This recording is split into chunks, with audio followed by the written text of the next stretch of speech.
Hey everyone, welcome to Bira and Odd. You're watching Ellipsis, our series of short stories inspired by real life. If you enjoy watching, hit like, subscribe, and share with your friends.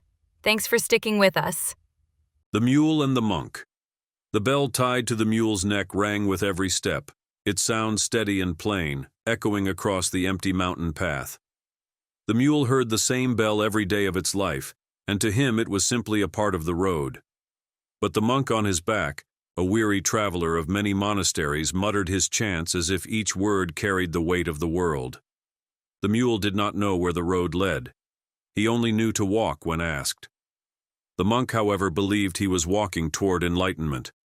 Their journeys were long, identical, unchanging.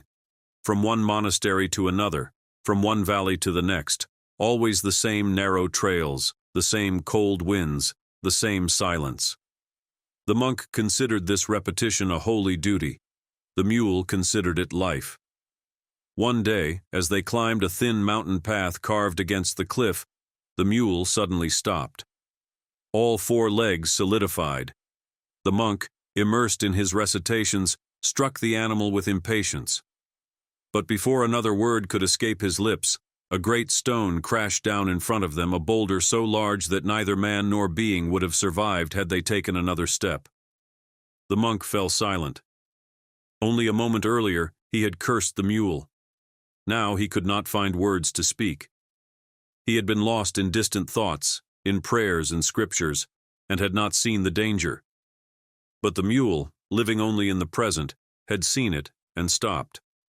The mule had not needed enlightenment to save them. He had only needed awareness. The monk bowed his head. For the first time he felt he was not the master, but the disciple. Something simple, yet eternal, awakened in him. The understanding of life as it is, not as written in the books of the monasteries. They moved forward. But the monk's heart moved in a new direction. Before long he stopped the mule again. He climbed down, stood before the animal, and lowered himself to his knees. "You have carried me for many years," he said quietly, "and I have never once thanked you. I spoke of compassion while forgetting to show it. I chased the idea of nirvana, yet lived blind to the truths placed directly before me. It is not I who has guided you. It is you who has guided me. Forgive me. I will trouble you no more." The mule did not understand the words, but he recognized the change in tone. It puzzled him. But what puzzled him more was when the monk untied the loads from the mule's back, one by one, and placed them upon his own shoulders. Even the saddle he cast away. Only the rope remained, which he tried, unsuccessfully, to remove. Then the monk pressed his palms together in gratitude and walked ahead. From that day on he never rode again.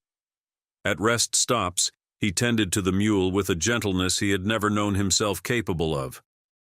He spoke to the mule often, though the mule could not speak back. And sometimes, on difficult passages, the monk even lifted the animal's feet or eased its steps with his strength. They traveled like this for months. The monk laughed more. He walked lightly. He danced along the paths as though he had shed years of burdens. But the heavenly place he had imagined still did not appear. One night, nearly a year into their wandering, he asked the mule, "How much farther do we walk? How long must this road go on?" The mule gave no answer. He did not know such things. The monk sat beside him through the night, speaking softly to the dark sky about destiny, about time, about the endlessness of the road. And in the quiet hours before dawn, as the mule slept, the monk suddenly rose and danced with a joy so pure that even the cold air seemed to warm. He bowed to the mule again. "I have understood," he said. "Destiny is nothing. Time is nothing. Heaven is nothing. All my life I chased after places and promises, thinking wisdom waited somewhere ahead. But wisdom was beside me.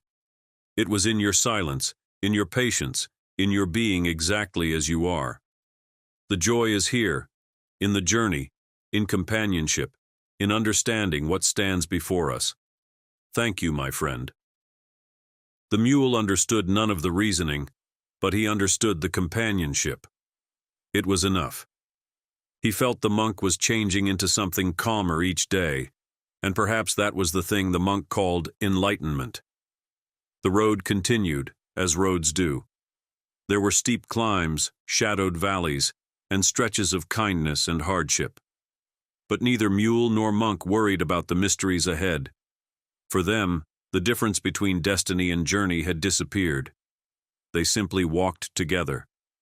This is Ellipsis, a collection of short stories and moments of everyday life.